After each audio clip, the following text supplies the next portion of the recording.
So I say we've got two here. We've got a Sport and a Trap. We'll have a look here. We've been very kindly loaned these two models by a very good customer of ours, Mr. Richard Woods. Hope you're watching, Richard.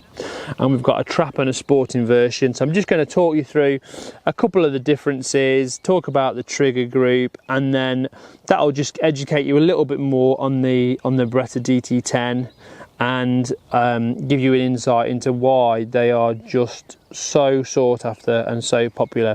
We did a video on the Browning 325 the other week, and it's the same kind of thing, but it's a different level. So the 325 was, you know, a good solid gun for somebody starting off shooting.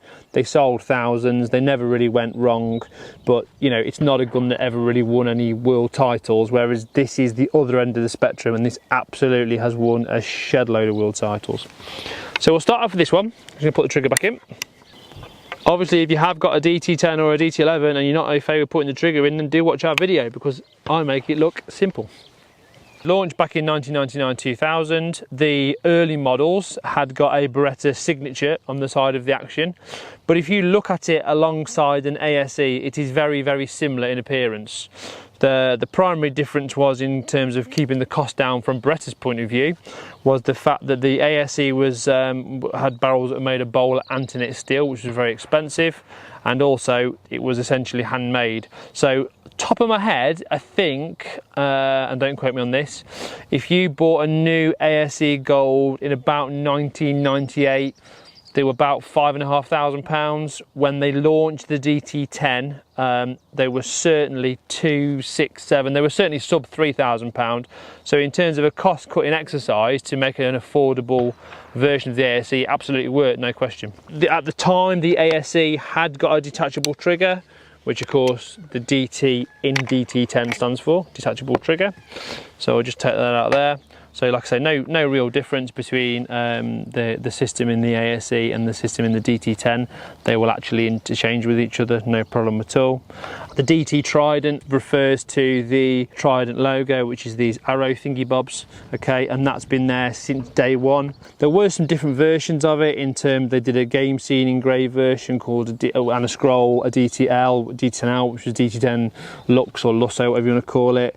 Then they did a side plated double ELL, which didn't make in huge numbers because they were quite expensive. They also did a DT10 Fit Ask, which was built specifically for the UK market and under instructions from GMK. It was 32-inch, fixed choke full with a black action, with a slimmed down sporting stock and nominal bore. And on top of my head, they only made 250 of those, so they are quite a scarce thing to come by these days. And also there was some high rib trap guns called the DT10X, which is like a step rib again, black action, Monte Carlo. It was a competition gun that they had something for absolutely everybody. So throughout its period, I think I'm 99% certain they stopped making them in 2011/12, because obviously the DT11 was launched in 2012. But I mean, it's a gun. I mean, I personally have sold, you know, hundreds, if not potentially thousands of these shotguns. We've sent them all over the world. We've sent them to Australia, we've sent them to Germany, we've sent them to France, we've sent them to Poland, because it is a name that's synonymous with winning in terms of clay shooting and competition shooting. Don't get me wrong, a lot of people use the game scene and the scroll engraved ones for game shooting also, particularly if you want to use big shells, because let's not forget this is a really, really smooth shotgun to shoot. But of course, in terms of durability, it had got the very familiar locking bolt going through the top of the action, the Kirsten bolt. And that is simply there for longevity, durability and strength. These are guns that you will not shoot out. You know, I know people who've shot in excess of well over 1 million shells out of a DT10. Who probably now moved on to DT11 simply because you can no longer buy a new DT10. And if we go back to the early 2000s when the gun was launched, it was the first Beretta Sporter, alongside the 682 Goldie at the time, to use Beretta's Optima choke system. So what that meant is it meant a longer choke system and the overbore barrel. Just so we can compare, if I look at the barrels on the Sporter, I'm fairly certain they're going to be 18.5 or 6 in terms of the bore. these are 18.6. Whereas prior to that, if you bought a Beretta Sport, including the ASEs, they were 18.4, they were nominal board.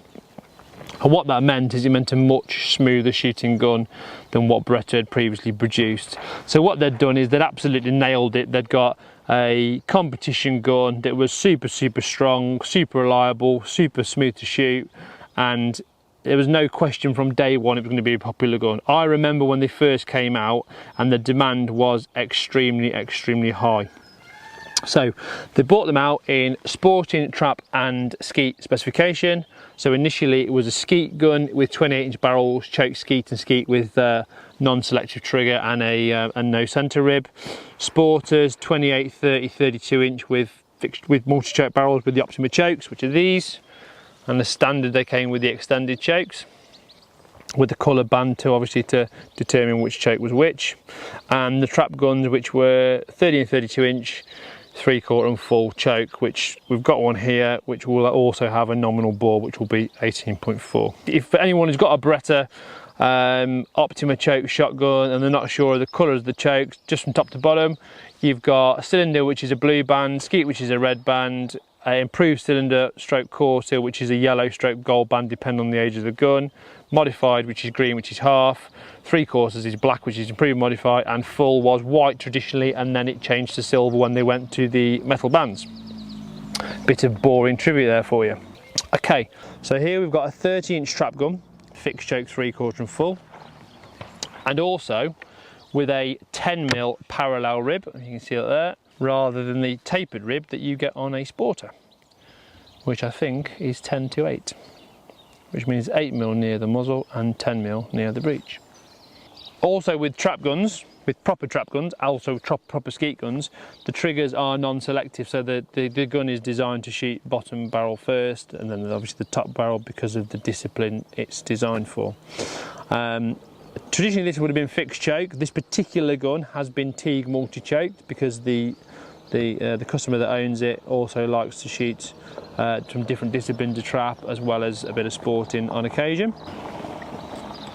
Now what's quite interesting with this particular DT10 trap is it's quite a late one. I think this is 2010. It's certainly the latest one that I've come across, and I'm going to assume that it was some kind of special order from the factory, because if you look, it's actually got a pierced top lever, okay, which is a nice little touch, and also a gold crown engraved on the top lever, which was not a standard thing at all.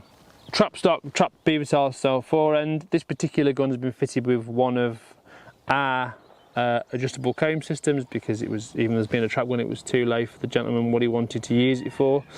And one thing I haven't really spoke about in terms of DT10s is when you close them, they just feel so solid. Yes, there's a lot of guns and you close them, you think, oh, that feels positive, but when you close one of these with that locking bolt mechanism, it just feels like it will go out and shoot millions and millions and millions of cartridges, and that's what they're designed to do.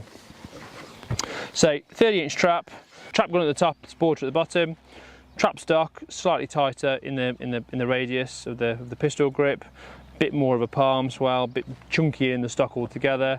And obviously it's got trap dimensions, which on Beretta's trap guns is typically 32mm drop at comb and 42mm drop at heel.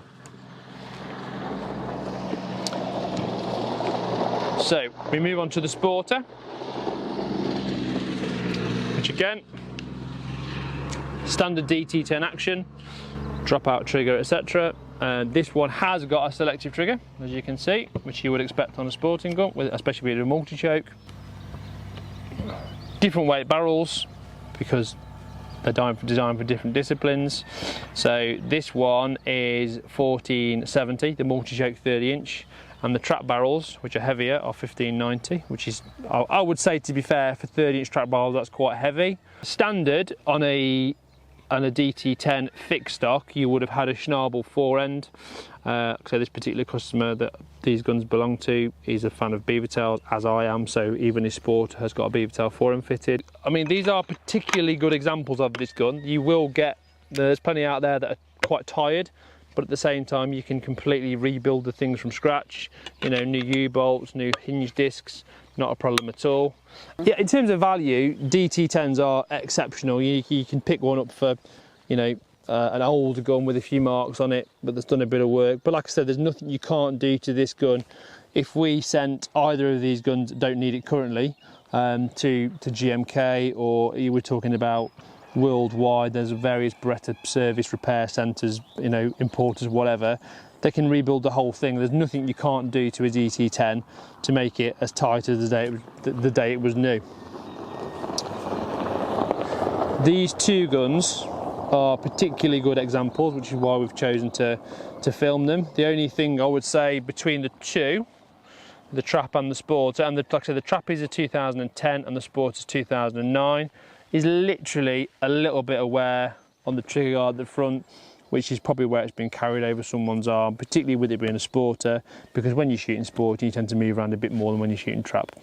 Trap, as I like to call it, is the lazy man's discipline, because you have to basically walk about 20 yards from one end to the other of the range. One thing I am going to point out as well is, I mean, look at them, they are smart because they just look sleek and plain, because a lot of competition guns are plain. We've spoken about it before with DT11, 694s. That's just how they are. You know, they are designed, they are a tool designed to do a job, and they're designed to go out and shoot clays.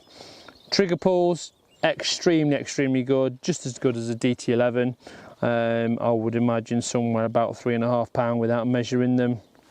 Adjustable trigger, as you would expect on a competition clay shotgun, and that is about it really. Obviously, if you can buy one of these, it will come in a nice ABS case with or should do, with a spares kit.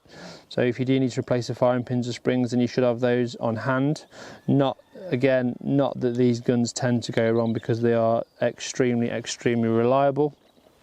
So I'll just lay these, I'm going to turn them over in fact, just so you can see the other side of them. Just open that and then close it up again.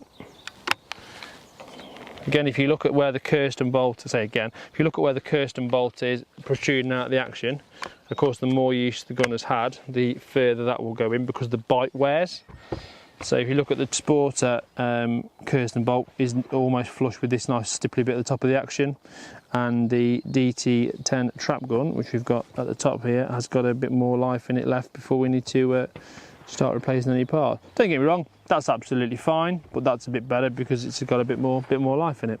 Grade award, as with DT11s, it's class 3, which Beretta supply. These two are typical of what you would expect. They're very straight through the hand, so they're very strong in the head. Very nicely figured, I have to say. You know, two very nice pieces of wood for different reasons. The trap gun's quite a bit darker than the Sporter, but you know, the light grain on the Sporter really accentuates the dark bits in it as well. So you know, two very good looking guns, and I would say to anybody who's looking at a mid-price gun for clay shooting, and when I say that I mean, you know, £2,000 to £4,000, there is absolutely no question that I would recommend you at least have a look at a DT10. It's got a huge following worldwide. You know, if you watch the Olympics on the telly, despite the fact that you can now buy a DT11, the chances are you will still see some DT10s knocking about, winning medals and putting in huge scores for the shooters. That's been the Beretta DT10 story. I'm Matt Morgan. Once again, I want to just thank the customer, Mr. Richard Woods, who's lent us these two shotguns for this review. We're very grateful to him for that. It was actually his request, to be fair. He said, "Will you do my DT10?" I said, "Yeah, absolutely no problem at all. Great gun, happy to talk about them." If you've got any DT10 questions, any queries, drop us an email, send us a message, give us a call in the shop. We know we've got an extensive knowledge of the shotguns, as we have done for a number of years. And that is about it. Please like and subscribe to the channel. Look forward to seeing you soon. And that's been the Beretta DT10. See you later, guys. Cheers.